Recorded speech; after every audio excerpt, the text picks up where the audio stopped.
바람의 색상님 스터디 카페입니다. 여기는 잘 되고 있습니다. 장사가. 요즘 시장을 좀 어떻게 보고 계신지 참 애매모호한 시장이라고 봐야 되는 건지 참 어렵습니다. 어렵죠. 네, 어렵죠. 그래서 맞아요. 궁금해하시는 분들이 많을 것 같아서 자리를 좀 마련했습니다. 아, 오늘 갑자기 이게 보드에 설명해달라고 해서 그래서 약간 부담감을 갖고 강의처럼 진행하려고 하는데 일단 지금 시장이 전체적으로 약간 지금 기미는 보이고 있어요. 기미라는 게 무슨 기미냐면 좀 살아날 기미가 보이고 있다는 그런 얘기들이 한 2, 3일 전부터 단톡방에서 조금 돌고 있습니다.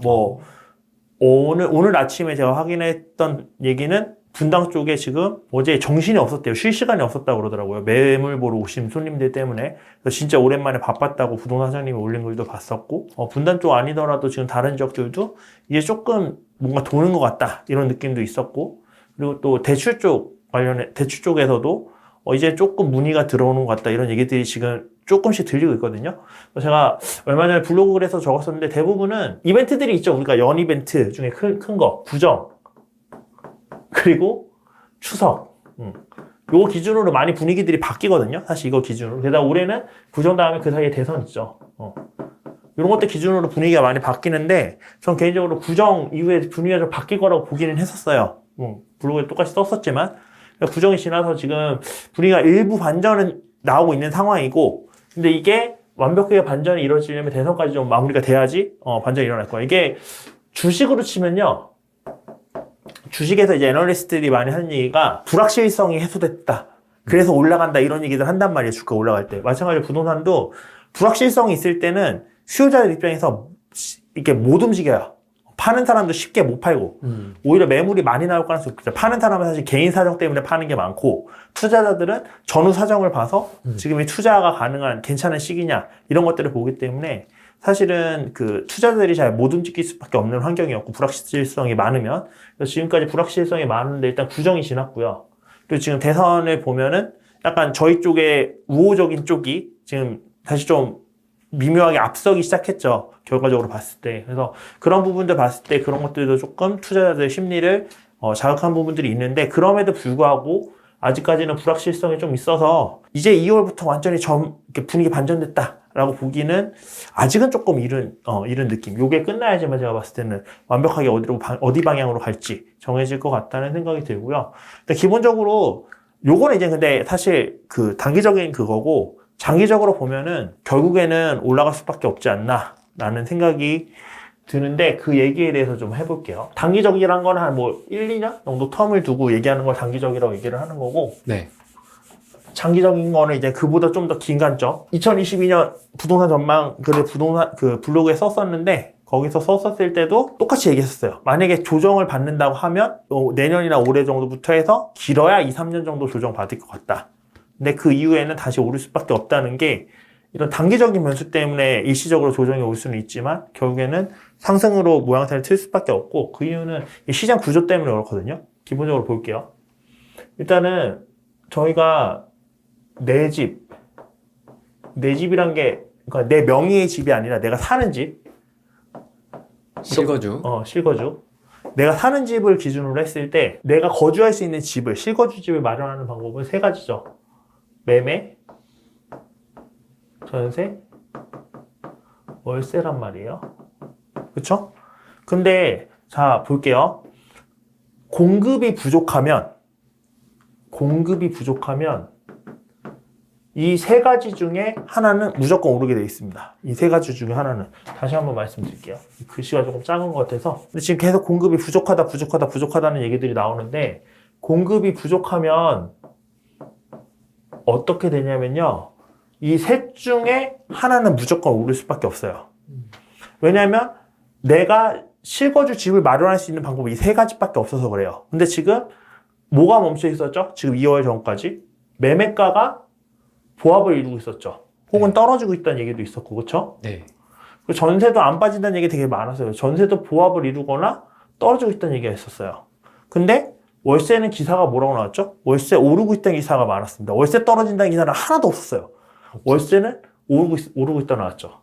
그러면 이게 정치되어 있는 동안 월세가 오른 겁니다. 반대로 월세도 보합이고 매매도 보합이면 전세가라도 올라요.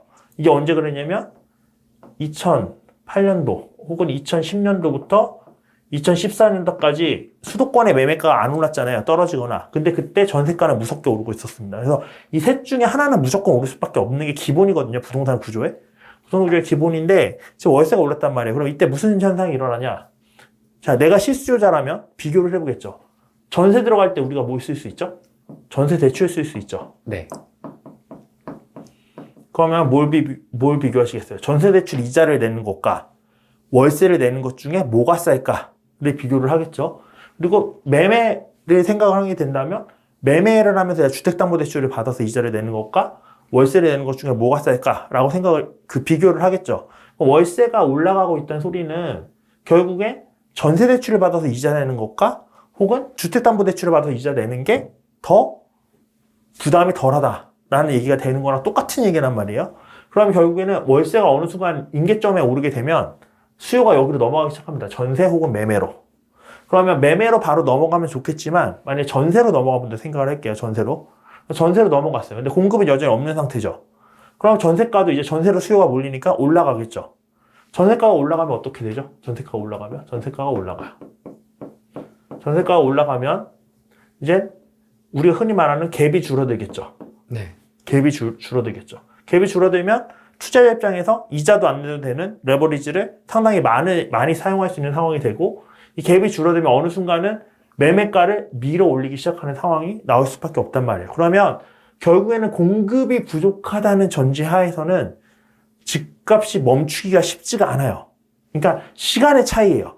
얘가 올라서 얘를 밀어 올리고 얘가 얘를 밀어 올리게 돌아가는지 아니면 그냥 얘가 바로 오르기 시작하는지 그거에 따라 다른 건데 심리가 죽으면 매매를 잘 안 하잖아요, 사람들이. 그러니까 얘부터 오르기 시작하고 이렇게 밀어 올리면 결국 시간적인 문제지 밀어 올리게 된다는 거예요. 그래서 제가 지금 시작할 때 단기적으로는 이런 뭐 대선 변수나 이런 것들이 조정을 할 수는 있다, 매매가를.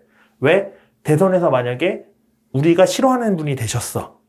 그러면 매매 이제 겁나서 못 하겠죠. 뭐 보유세 폭탄 던진다고 하고 하니까. 네. 근데 매매 못하면 뭐가 오른다고? 얘네가 오른다고요.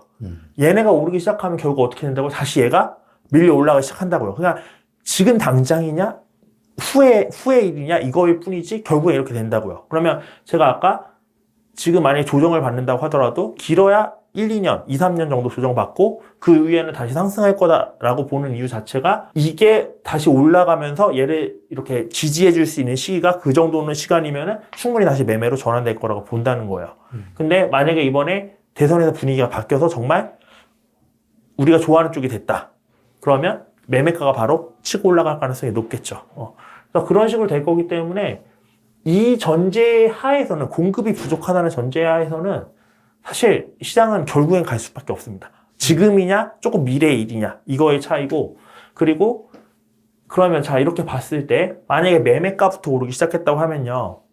이게 지금 제가 말씀드린 거는 공급 차원에서만 말씀드렸잖아요. 근데 수요 차원에서 봤을 때 제가 중요하게 생각하는 게 유동성이란 말이에요. 유동성이란 심리인데 아까 심리가 지금 방금 공급이랑 심리가 좋고 안 좋고에 따라 심리가 안 좋으면 여기서 넘어가고 심리가 좋으면 매매부터 바로 올라간다 이 얘기를 드렸던 거고 유동성을 따졌을 때 유동성도 한계가 있단 말이에요. 끝이 없진 않아요. 유동성이 한계가 있는데 유동성이 한계가 있다고 봤을 때 매매가만 주구장창 올라가기 시작하면 사람들이 피로감을 느껴요. 그러니까 유동성의 확장 속도보다 집값의 확장 속도가 훨씬 상승 속도가 훨씬 빠르면 피로감을 느끼기 때문에 이게 어느 순간 이거 쉬어갈 수도 있고 이렇게 간단 말이에요. 근데 보면 만약에 매매가가 바로 심리가 안 좋아서 매매가가 바로 안 오르고 전세랑 월세랑 오르기 시작하면 이 갭이 줄어든다고 그랬잖아요. 그러면 투자금 자체가 적게 들어가죠. 그리고 그러면 우리 투자자 입장이나 전세 끼고 사는 사람 입장에서 유동성이 적게 들어가죠. 그러면 상승이 이렇게 될 수 있다는 겁니다. 원래 이렇게 올라가야 된다는 게 이렇게 올라가는 거거든요. 그러면 제가 두 가지 케이스를 보여드릴게요. 일반적으로는 이렇게 가야 돼요. 상승이. 이렇게 가야 되는데 이게 만약 심리가 안 좋아서 매매가 바로 안 오르고 얘네부터 오르기 시작한다 그러면 매매가 이렇게 눌려 있겠죠. 네. 그러다가 전세가 어느 순간 매매가를 밀어 올릴 때 이렇게 올라가게 됩니다. 그러니까 결국에 오르는 양도 똑같아요. 공급이 부족하다는 전제하에는. 그냥 분배돼서 오르느냐 아니면 안 오르다가 한 번에 오르느냐 요 차이일 뿐이지 결국에 공급이 부족하다는 가정하에서는 오름폭도 크게 다르지는 않을 거예요. 그러면 지금 시장이 왜 멈춰 있느냐라고 네. 했을 때 매매가가 많이 올랐잖아요. 지금 매매가가 많이 올랐고 공급이 부족하다는 얘기는 계속 있었는데 제가 후랭이 TV에서도 전에 말씀드렸지만 2021년에 제가 전망할 때 2021년에 도대체 아무리 찾아와도 하락할 이유가 없다라고 얘기했었다고 후랭이 TV에서도 말씀을 드렸었어요. 그랬던 이유가 2020년도까지는 그나마 입주 물량이 좀 있었는데 2021년부터는 입주 물량이 이제는 부담될 정도로 많지는 않았기 때문에 그렇게 말씀을 드렸던 거고 그리고 그 이후에도 입주 물량이 여전히 없었고 그래서 2021년에 크게 떨어질 이유가 보이지 않는다라고 말씀을 드렸었는데 2022년에 그런 공급이 많으면 제가 이제 의견을 바꿨을 수도 있겠죠. 근데 2022년에도 여전히 공급 물량은 많지는 않습니다. 그러니까 정확히 말하면 적진 않은데 많지도 않아요. 그래서 이 시장을 크게 뒤바꿀 만한 그런 공급이 있냐라고 봤을 때 그건 조금 물음표다라는 생각이고 그럼 내년에 대해서 어떠냐? 문제는 진짜 내년부터예요. 맞아요. 내년부터 진짜 없거든요. 2022년까지는 그래도 좀 있어요. 근데 내년부터는 진짜 부족해지기 때문에 내년, 내후년에는 사실 막을 수 있는 게 별로 없다고 생각이 듭니다. 별로 없다는 생각. 수도권들의 웬만한 집값을 보면요. 지금 수도권에서 대장급으로 조금 취급되는 애들은 대부분 10억 이상이에요. 지금 10억 이상이 수도권 대장들이 됐고 그 다음에 10억 정도까지도 찍었던 애들이 꽤 있어요. 수도권 대장들 중에. 거의 이 정도 선이거든요. 이 정도 선이 뭐냐면 대출이 잘 안 나오는 선이죠. 15억 이상이면 아예 안 나오고 10억 이상도 LTV가 20%로 깎인단 말이에요. 정확히 12억 이상이죠. 깎인단 말이에요. 그래서 이 가격대의 아파트들을 다 조회를 해보면요. 작년에 거래가 거의 없었어요. 그래서 사실 입지를 보면 야 A랑 B랑 봤을 때 여기가 더 좋은 입지인데 여기 대장도 15억이고 여기 대장도 15억이에요. 왜? 이 이상은 대출이 안 나오니까 거래가 안 되기 때문에 여기서 약간 스탑돼 버린 거예요. 그리고 여기서 이제 20억이 넘어가기 시작한다 라고 하면 여기는 그냥 다른 세상. 여기는 진짜 대출 안 받아도 되는 돈 많은 사람들 세상. 어나더 레벨. 네, 그래서 여기는 여기대로 계속 올라갑니다. 돈 많은 사람들이 많기 때문에. 근데 여기가 멈춰버린 거예요. 그리고 돈 많은 사람이 많다고 하지만 20억 이상도 거래가 자주 일어나진 않아요. 왜냐면 우리나라의 대반수는 돈 많은 사람이 아니라 돈이 많지 않은 사람들이 우리나라의 대반수기 때문에 여기서 거래가 많이 일어날 수가 없겠죠. 대부분 여기서 거래가 일어나고 그 다음에 이제는 요거 이하, 10억 이하에서 거래가 일어나는데 이 거래 분위기를 거의 여기서 주도를 한단 말이에요. 여기가 좀 중간층이 움직여줘야지 밑에 애들도 올라가는 거고 얘네는 그냥 사실 우리 하나가 없는 애들이라서 얘가 올라간다고 해서 얘가 엄청 끌려 올라갈 수는 없거든요. 규제상으로 그냥 한마디로 여기에 막아놓은 거죠. 규제상으로. 이 애들이 더 이상 못 넘어가게 얘는 얘대로 가고 이런 것 때문에 매매량이 그동안 이제 많이 거래되지 못한 이유는 여기 정도만 거래가 되고 그 다음에 여기가 거래가 안 되니 이 밑에 애들은 아직 좀 싼 애들이 있는데 얘네도 상대적으로 움직임이 부진해질 수밖에 없었던 거예요. 이 부진했던 이유는 아까 말했던 피로감인 거죠. 이 정도면 많이 오르지 않았나? 왜냐하면 작년에 그 10억의 아파트들도 많이 얘네들 따라서 키 맞추기를 꽤 많이 했거든요. 그렇기 때문에 피로감이 좀 있지 않나 라는 생각이 들어서 이제 매매가 멈춘 거고 거기에 이제는 전세야말로 진짜 피로감이 컸죠. 왜? 임대차 3법 때문에 엄청 올랐죠. 단기간 내에 엄청 올랐는데 이걸 보면요. 자, 많은 분들이 2022년 8월에 전세가가 폭등할 거다라는 얘기를 하고 있습니다. 그 이유가 뭐냐면 2020년 7월 31일에 임대차 3법이 적용이 됐어요. 그쵸? 그러면서 갱신권을 쓸 수 있게 됐단 말이에요. 정확히는 2법이죠, 2법. 3법이 아니라 2법. 그래서 이렇게 적용이 되면서 이거에 2년이 지나, 이제 갱신권을 쓴 애들이 만료가 되는 시기가 2022년 8월 1일쯤에는 이제는 만료가 될 거잖아요. 그러니까 이때 폭등이 일어날 거다. 갱신권으로 5%로 눌려져 있던 애들이 그것보다 확 올려봤기 때문에 폭등이 일어날 거다라고 얘기를 하거든요. 근데 사실 이때 갱신권 썼던 애들은 2018년 7월에 계약을 했던 사람들이 이때 갱신권을 썼겠죠. 그리고 2019년이 있을 거고 이 사이 2021년이 있을 거예요. 네. 그러면은 전세 거래를 봤을 때 그러니까 그냥 연장하는 거 말고 시장에 풀려서 그러니까 신규 계약으로 이어지는 그런 전세 계약이 원래 100이라고 볼게요. 그리고 여기에 이제 신축, 신규 입주 물량이 더해지겠죠. 그거는 이제 알파로 넣을게요. 이렇게 된다고 볼게요. 이렇게 되는데 자, 2018년 7월에 100개의 물량이 원래 2년마다 돌아가면서 나오는 거예요. 연장 안 되고 신규로 시장에 풀리는 게.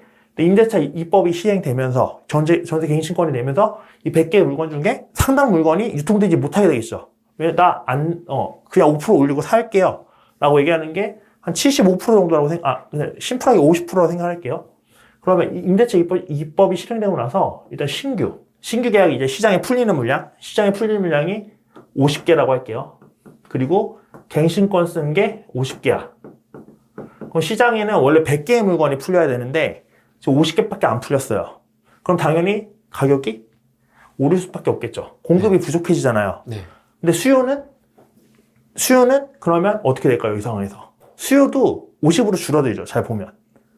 요거 설명드릴게요. 자, 신규 50개가 기존에 전세 살던 사람들이 나 이 연장 안 하고 이사 갈 거예요. 라고 하고 나오는 거잖아요. 그래서 공급이 50개가 생기는 거고, 마찬가지로 그 나온 사람이 어딘가로 전세를 구해야 되니까 그 사람들은 또 수요가 되는 거죠. 공급과 수요가 사실 이게 발생하면서 50개, 50이 같이 생기거든요. 근데 여기서 근데 왜 전세가가 올라요? 라고 물어봤을 때 이런 거예요. A, B, C, D 이런 지역들이 있어요. A가 제일 좋은 지역, D가 제일 안 좋은 지역이라고 할게요. 근데 여기서 세입자들이 5명씩 나왔어요. 근데 얘네는 이 A 지역에 계속 살고 싶어. B도 A 지역으로 이제 업그레이드 하고 싶어. C도 업그레이드 하고 싶어. 근데 여기 물건은 몇 개 나왔죠? 5개 나왔죠. 근데 수요는 15명이 5개 갖다 경쟁하죠. 그러니까 이게 가격이 오를 수밖에 없는 겁니다. 이게 원래대로 하면은 10개씩 풀렸어야 되죠. 네. 그러면은 10개를 30명이 경쟁하는 것과 5개를 15명이 경쟁하는 거, 그 강도가 달라요. 이거를 좀 더 극단적으로 표현해보면, 자, 1개를 가지기 위해 2명이 경쟁하는 것과 4개를 가지기 위해 5명이 경쟁하는 것 중에 어떤 게 빡셀 것 같으세요? 이게 훨씬 빡세겠죠? 네. 하나밖에 없잖아요.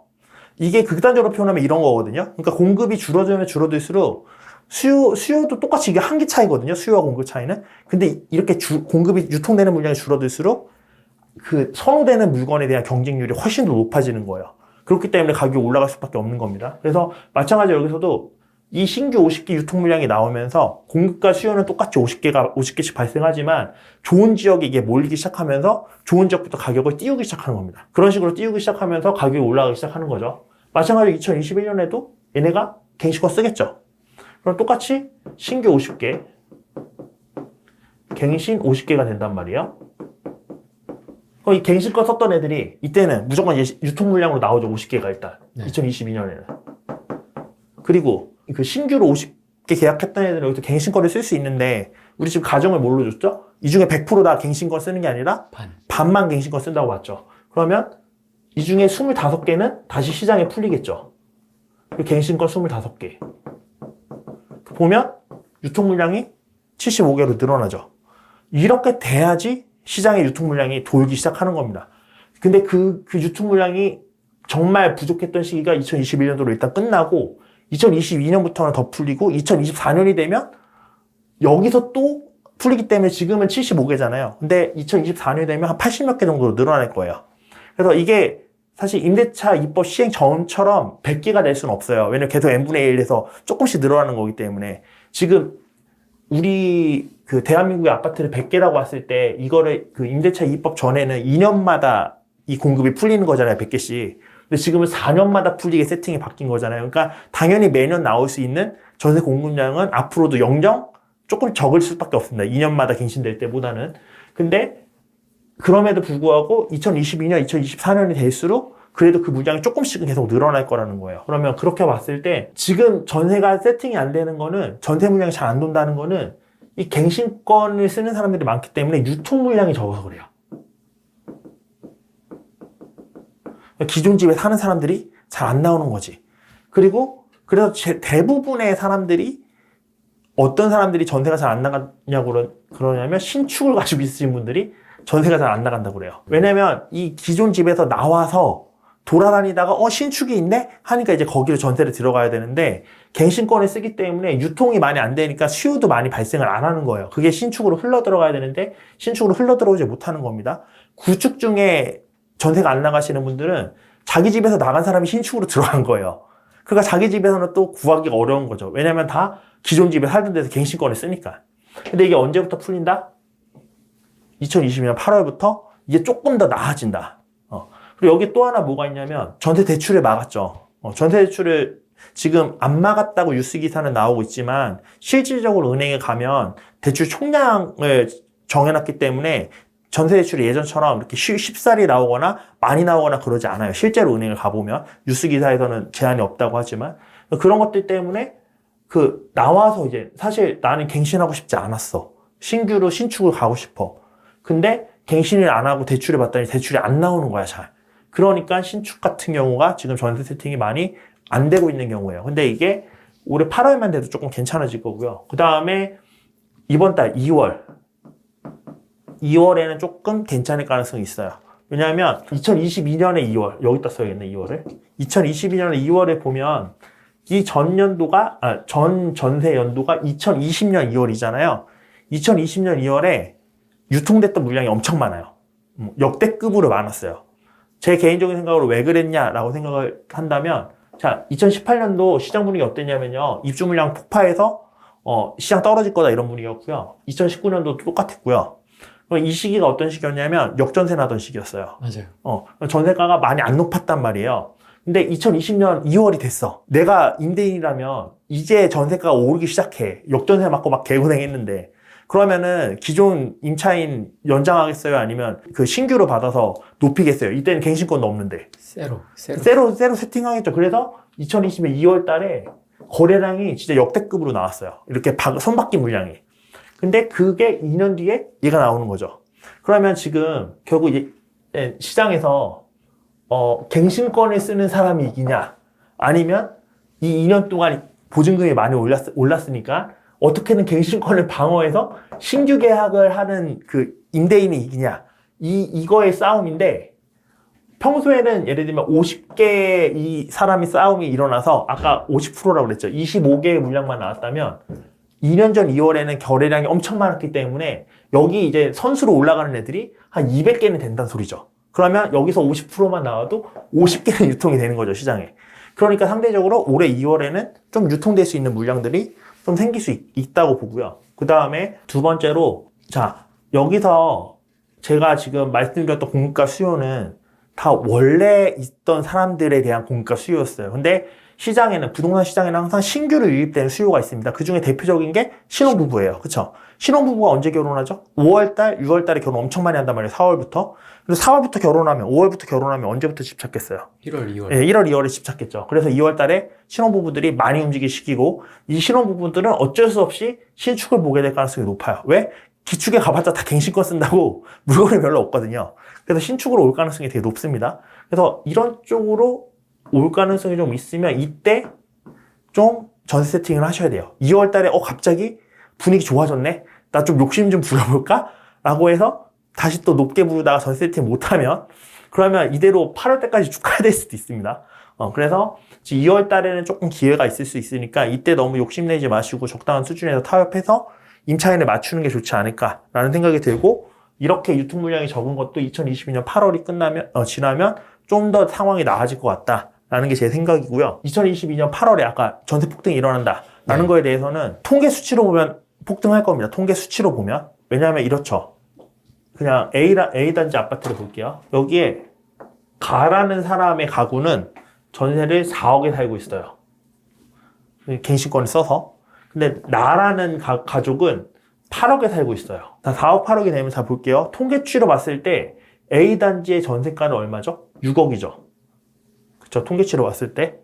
근데 이제 갱신권이 끝나서 2022년 8월에 얘네가 8억으로 올려줬어요. 그러면 평균적으로 봤을 때 8억으로 전세가가 뛰죠. 네. 그럼 통계로 봤을 때는 6억이었던 전세가가 8억으로 올랐기 때문에 전세가가 폭등했다고 볼 수 있어요. 그렇죠? 근데 실질적으로 절대 전세가를 봤을 때 전세가가 더 올랐냐? 라고 했을 때 그냥 8억이에요. 우리가 알던 것처럼. 그렇죠?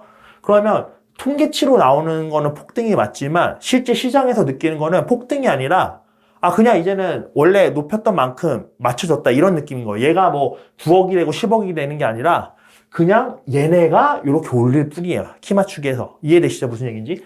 이때 이게 매매가를 자극할 수 있는 여력이 되냐라고 했을 때 아까도 말씀드린 매매가에 자극을 주려면 갭이 줄어들어야 돼요. 갭이. 근데 이건 갭이 줄어드는 게 아니라 그냥 낮게 있던 애들이 높아진 것 뿐이잖아요. 그래서 밑에 있던 애들이. 그렇죠. 그래서 이게 매매가를 자극하는 역할은 못 해줄 거라고 봐요, 저는. 그래서 이 전세가 폭등이 통계치로는 나오겠지만 이 전세가 폭등이 매매가를 올려줄 수 있는 전세가 폭등이냐라고 했을 때 그건 좀 아니지 않나 라는 생각을 하고 있습니다. 그래서 매매가까지 자극을 줄 만큼 전세가가 더 오르려면 올해까지는 그래도 입주 물량이 좀 있어요. 서울에는 진짜 없는데 경기도권에는 좀 있단 말이에요. 그래서 내년쯤 돼서 진짜 이제 부족해지기 시작하고 또 내년 되면 2023년에는 아까 50개, 75개, 75개 이렇게 풀린다고 그랬죠. 2022년부터. 그렇게 풀리고 2024년에는 또 75개에서 더 많이 풀리죠. 유통 물량이. 그러면은 그때 되면 이제 거래가 막 활발하게 일어나면서 그 매매가를 자극할 수 있는 부분들이 나올 수 있지 않을까라고 생각이 들고요. 2022년에 제가 원래 100개였다가 50개로 줄어들었던 게 75개 정도로 될 거라고 그랬고 2024년쯤에는 예를 들면 85개 정도로 늘어날 거라고 유통 물량이 말씀을 드렸는데 이렇게 되면 아까 이론에 따르면 유통 물량이 많으니까 가격이 떨어지지 않냐라고 얘기가 돼야 정상이잖아요. 아까 네. 유통 물량이 많으면 떨어진다. 근데 제가 2024년에는 매매가를 자극할 만큼 전세가가 오를 수도 있다라고 말씀드렸던 게 아까 설명을 안 드렸던 게 이거는 다 기축 물량이었죠. 근데 제가 공급에도 신축 입주가 있다고 그랬죠. 근데 2021년에도 좀 있었고 2020년에도 적진 않았고 2022년에도 올해까지도 있단 말이에요. 입주 물량이. 근데 2023년, 2024년에는 지금 입주 물량이 거의 없어. 그럼 요거 자체만으로는 물량이 늘어났지만 신축 입주 물량에서 이 늘어난 거를 오히려 잡아먹는 그 현상이 나올 수도 있겠죠. 그러니까 2022년까지는 올해까지는 그래도 입주 물량이 좀 있으니까 여기서 이게 잡아먹지 않고 75개가 그대로 나오고 여기에 플러스 알파인 신축 물량이 유통이 되니까 그러니까 전세가가 크게 오르지 못할 여지가 좀 있는데 2023년, 2024년 동안 이 신축 입주 물량이 없다 보면 그럼 계속해서 신혼부부라는 신규 수요는 유입이 되는데 그걸 해소쳐줄 플러스 알파가 없는 거잖아요. 그러면 이 부분이 이 두 개를 합친 것보다 적을 수도 있겠죠.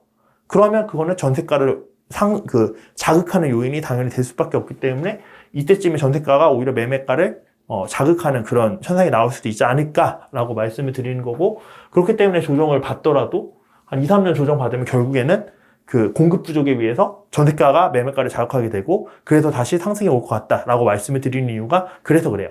그래서 그런 거고요. 조정이 받을 거라 하는 이유도 심리가 죽으면 매매가는 어쨌든 안 오를 거니까. 근데 그래도 전월세는 계속 올라갈 거다. 앞으로 장기적으로 봤을 때. 그래서 결국에는 상승될 거다라고 그렇게 보는 게 제가 이제 지금 부동산 시장을 보는 관점이에요. 중요한 거는 이 알파예요, 사실.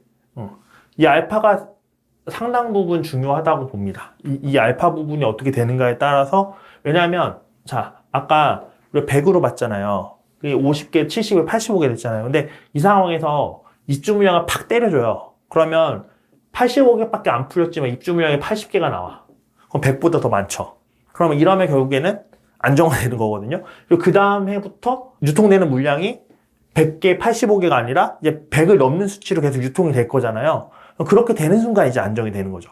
저희가 이제 공급을 아까 100이라고 봤는데 이게 수요도 100이라고 봤을 때 관점에서 이렇게 본 건데 이렇게 봤을 때 아예 이제는 이게 많아져야지 정확히 안정이 되는 거지 많아지지 않는 이상은 안정화라기보다는 이제 상승률이 그러니까 급격한 상승률은 이제 없어질 거다. 요 정도 느낌인 거죠. 결국에는 해결책은 공급을 하는 수밖에 없어요. 공급. 근데 지금 뭐 2023년, 4년, 5년 쉽지 않죠. 서울 기준으로는 거의 노답이고. 근데 어느 순간은 저는 이런 생각을 하고 있어요. 이게 언제쯤일지 모르겠는데 매매가가 어느 만큼 올라가기 시작하면 결국에 이제는 심리적인 문제라고 볼 수도 있지만 유동성적인 문제가 더 큰 쪽으로 봤을 때 야 이제는 집을 살 수가 없어. 내 집 마련이 안 되고 투자도 어려워. 라는 시점이 오면 매매가가 멈출 거라고 봐요. 그러니까 공급량과 상관없이. 코인 차트 같이. 네. 근데 그렇게 공급량과 상관없이 매매가가 멈췄는데 다시 전세랑 월세가 그럼 오르기 시작하겠죠? 그럼 전세랑 매매가의 갭이 다시 줄어들겠죠? 그때 이제 투자로 했을 때 한 1억이면 서울에 있는 집 살 수 있는데 한 20평대? 그렇게 되면 이제 다시 또 서울에 오를 수 있겠죠. 근데 심리랑 뭐 누가 대선이 되든 이런 거, 그리고 공급량 이런 거 상관없이 매매가는 중간에 한 번 정도는 멈출 수도 있다고 봐요. 지금 금리도 인상 기조고, 그리고 매매가가 사실 아까도 말씀드렸듯이 피로감이 좀 있게 많이 올라온 상태고, 사실 작년처럼 전국이 다 이렇게 미친 듯이 올랐던 장이 별로 없었거든요. 일부만 올랐으면 올랐지. 근데 전국이 다 뺑뺑이 돌면서 다 올랐단 말이에요. 맞아요. 그래서 피로감이 꽤 있기 때문에 그냥 공급 이런 거 뭐 다 상관없이 사람들이 유동성이 막혀서 그래서 멈추는 순간이 어느 순간은 올 것 같다라는 거고, 그 시기가 오면은 매매가는 보합이거나 살짝 조정받겠지만 결국 전세가 월세가 오르면서 몇 년만 기다리면 다시 뒷받침해 줄 거다. 2008년도, 2010년도에 왔던 하락이랑 비슷해요. 이때도 사실 이때 제가 시장에 참여하고 있지는 않았기 때문에 정확히 어떻게 일어났는지는 모르겠지만 큰 그림에서 그 구조상으로 봤을 때는 결국 이때부터는 공급량이 적었거든요. 2011년도, 12년도부터는. 근데 매가는 보합이거나 떨어지고 전세가만 계속 오르고 있었단 말이에요. 전세가가 오르고 있었다는 소리는 결국엔 공급이 부족했다는 소리예요, 이 시기에도. 근데 매매가는 보합이었단 말이에요. 그쵸? 그 소리는 이때 이미 가격이, 왜냐면 저희가 2010년도 가격, 2008년도, 2010년도에 서울 아파트 가격을 언제쯤 대체하냐면요. 거의 한 2018년도쯤 상승까지 가야지 이때 당시의 가격이랑 똑같았어요. 거의 2018년도에 엄청 미친 듯이 상승했지만 그렇게 미친 듯이 상승한 가격이 8년 전, 10년 전 서울 아파트 가격이랑 똑같았어요. 그러면은 이때 당시 사람들이 봤을 때 이 가격은 이게 더 이상 커버가 안 되는 가격이죠. 그리고 이때 당시에도 그 노무현 대통령이, 그리고 그 이후에는 이제 이명박 정권이 대출을 좀 축소시켰거든요.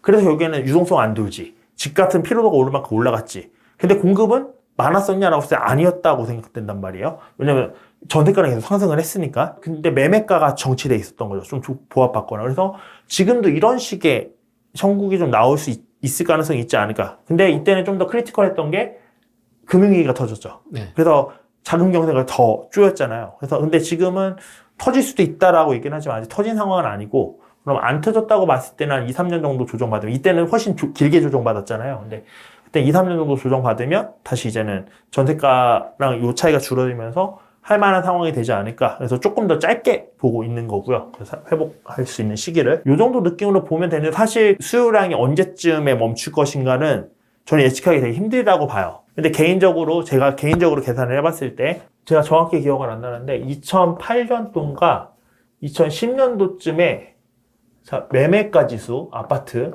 그리고 2022년, 요때까지의 상승률이 있겠죠. 네. 그리고 이때 당시에 통화량이 있겠죠. 이 통화량도 상승률이 있을 거잖아요. 네. 지금 정확히 똑같아요. 그러니까 통화량 늘어난 만큼 매매가 지수가 딱 늘어났어요, 지금. 그러면 우리가 지금 유동성이 많이 풀려서 유동성장이라 집값이 상승한다라고 얘기를 했는데, 이때부터 지금까지 상승한 유동성 상승률과 지금의 상승률이 따라잡았단 말이에요. 이게 그러니까 작년이 아니라 2020년도까지만 해도 이 통화량 상승률이 더 높았어요. 실질적으로 그래프 비교를 해보면. 근데 딱 2021년 말쯤에 따라잡았습니다. 딱. 통화량 상승률과 매매가 지수가 딱 일치했어요. 상승률이. 그런 걸 봤을 때 통화량으로 팽창할 수 있는 그것도 어느 정도는 마무리되지 않았나 라는 생각이 좀 드는 거고요. 그래서 제가 올해나 내년쯤에는 좀 조정을 받을 수도 있지 않을까 라는 생각을 하고, 그 뒤에 한 2년 정도는 2, 3년 정도는 좀 조정받을 수 있지 않을까라는 생각을 하는 거고요.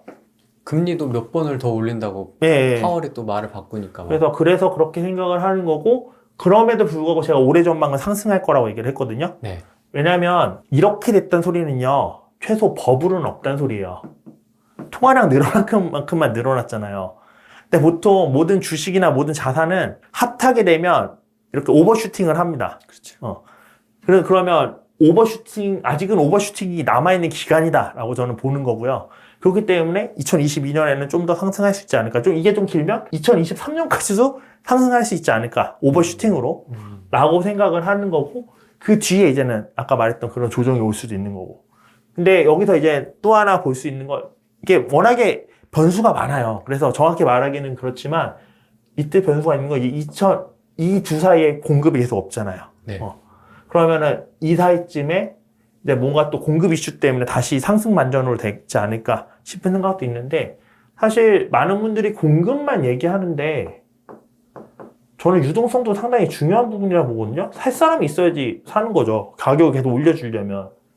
근데 높은 확률로 이 시기쯤에는 한 번쯤 멈춰서지 않을까. 근데 이 멈춰선다고 해서 그러면 이제 부동산 팔아야 돼요? 아니면 뭐 지금 부동산 정리해야 돼요? 실거주도 팔아라. 그런 느낌은 저는 아니라고 보고요. 오히려 이 시기 동안에 이제 유동성 잔치가 끝났을 때는 밑에 있는 애들이 좀 치고 올라갈 가능성이 있다고 봅니다. 그러니까 뭐 마지막으로 후랭이 TV 출연했을 때도 말씀드렸던 것 같은데 뭐 6억 이하 혹은 7억 이하 아파트들 이런 것들은 그 6억 7억에 키 맞추기 하면서 상승할 가능성이 저는 있다고 봐요. 왜냐면 이 유동성이 없어서 위에가 멈춘 거지 밑에 애들은 아직 많이 벌어져 있는 애들이 있거든요. 그래서 이런 애들이 좀 올라갈 수 있을 여력이 있다고 보기 때문에 통계 수치로 시장이 멈춘 것처럼 보일 수는 있겠지만 밑에 애들은 그 갭 메우기를 하면서 따라올 가능성이 좀 있어 보인다라는 게 제 개인적인 생각이고요. 그냥 떨어진다 오른다가 아니라 이게 또 금액대별로 예, 금액대별로 구간을 끊어서 예. 좀 볼 필요가 예. 있겠네요. 왜냐면 아까 피로도가 높다는 것도 대출이 안 나오니까 15억부터는 12억부터는 안 오른다고 말씀을 드렸잖아요. 이거 벗어나는데 시간이 걸릴 또 거고. 기사가 나오는 것도 저런 애들 좀 네. 덩어리 큰 애들의 맞아요. 3억 뚝뚝 이런 얘기들. 그렇게 흘러갈 거라고 보고요. 그리고 전세 갭이 줄어든다고 해도 얘네가 줄어들 가능성이 되게 높거든요. 한 가지 이제 제일 중요하게 보셔야 될 건 수도권은 최소한 투자자들의 시장은 아니란 소리예요. 실수요자들의 시장인 거고, 그러면 우리 관점에서 보는 것도 중요하지만 투자자들까지 만약에 지금 수도권에 들어갈 수 있는 여건이 되죠? 그럼 수도권 미친 듯이 상승할 거예요. 아직도 한참 남았어요. 근데 이미 투자자들이 들어가기에는 매력도가 너무 떨어진 시장이라서 실수요자의 관점으로 봐야지 수도권 시장은 이제 어떻게 돌아갈지가 좀 눈에 보인다라는 생각이 들고, 그나마 이제는 투자자들까지 같이 들어갈 수 있는 부분들은 수도권에서도 5억 이하, 이 정도는 되면 지금 전세가 갭으로 봤을 때 전세가 한 70% 정도 나오면 한 1억 정도 갭으로 들어갈 수 있거든요. 이런 것들을 이제 수도권에서도 투자자들도 같이 진입할 수 있겠죠. 물론 세금이 많지만. 그래서 이 정도는 이제 투자자들도 같이 들어갈 거고, 제가 6억에서 아까 10억으로 끊었던 거는 요 정도 사이가 지금 현재 실수요자 기준으로 마련할 수 있는 현실적인 가격대가 아닌가. 일반적인 평범한 사람이라고 했을 때. 그래서 요걸 기준으로 이제는 요 밑에 있는 애들은 요거까지 키 맞추기를 할 가능성이 좀 높다라고 보고요. 지금 이제 영끌, B2 막 이런 거 작년 여름까지 정말 하얗게 불태워서 네. 내 집을 마련하신 분들 지금 금리다 어쩐다 3억 호가 뚝뚝 이러니까 좀 걱정이 많으시거든요. 어떻게 좀 보시는지. 이건 개개인마다 다 다르실 수 있는데 예. 자기가 삶이 무너진다 이것 때문에 진짜 미치겠다, 막 잠도 안 온다 이러면은 정리를 하셔야 돼요. 왜냐하면 어쨌든 시장이 지금 상당히 상승기의 후반부에 와 있고 후반부에는 항상 흔들기가 많이 있습니다. 그러니까 내가 멘탈적으로도 그렇지만 자금적으로도 버틸 수 있는 여력이 있어야지 버티는 거예요. 근데 내가 이것 때문에 잠을 못 잘 정도로 투자를 했다라고 하면은 이미 그 버틸 수 있는 여력을 벗어난 거거든요. 그러면 여기서 가격이 조금만 지금 이런 얘기가 나와서 고민하시는 분들이 계시다면 내가 버틸 수 있는 힘이 없는 정도까지 연끌을 한 거예요. 그러면 앞으로 또 이렇게 뭐 얼마 조정됐다라는 제가 아까 말했죠. 그 멈추는 기간이 또 올 수도 있다고. 왜냐면 지금 그 통화량으로 봤을 때도 상당히 많이 따라왔기 때문에 이 시기가 왔을 때 버틸 수 있을까 했을 때 못 버텨요. 왜냐면 종부세 나오죠. 종부세 안 나오면 재산세 나올 거고. 뭐 이런 부분들 때문에 버티기가 상당히 힘들 거예요. 또 금리 인상되죠. 대출받은 거 이자도 엄청 올라갈 거잖아요. 그래서 이런 것들 때문에 자금적으로 버티기 힘들 수 있어요. 그래서 이런 분들은 제가 봤을 때 지금이라도 좀 내려놓거나 아니면 소득을 늘릴 수 있는 방법을 찾거나 이걸 커버 칠 수 있게 그런 방법을 찾아야 되는데 이런 물건이 많이 나오면 이런 이유 때문에 물건이 많이 나오면 매매가가 떨어질 수도 있는 거잖아요. 근데 일단은 양도세도 엄청 크기 때문에 이런 것들을 감안하면 이 물건들이 쉽사리 나올까라고 했을 때 아직까지 양도세가 너무 커서 허들이 너무 높아 제가 봤을 때. 그리고 연끌한 사람들이 대부분 2020년 2021년이잖아요. 이때쯤에 특히 2021년쯤에 많았죠. 그러면 얘네들이 최소 2년 보유는 해야지 세금적인 부담이 조금 없이 털 수 있단 말이에요. 최소한 올해는 아니야. 최소한 올해는 아닐 거라고 보고요. 개인적으로 봤을 때. 올해는 최소한 아니고.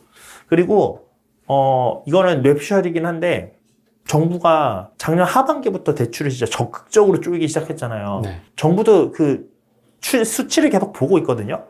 근데 기존에 그렇게 적극적인 쫄기를 기존에도 할 수 있었는데 안 했던 거는 그래도 아직까지 괜찮아라는 생각이 있기 때문에 안 쪼였던 거라고 봐요. 근데 작년 하반기부터 쫄기 시작한 건 이제 진짜 심각한 수준이라 생각하기 때문에 쫄기 시작한 거라고 보거든요. 정부가 적당한 수준에서는 지금 끄는 거다.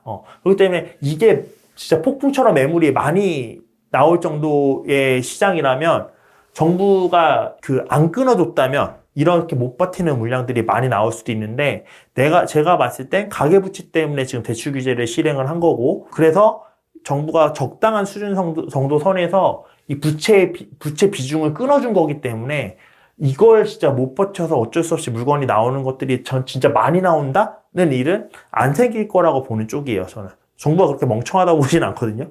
이러면 진짜 폭락이 일어나는데 항상 얘기 드리지만 정부는 말로만 하락을 외칠 뿐이지 절대 하락을 원하지 않습니다.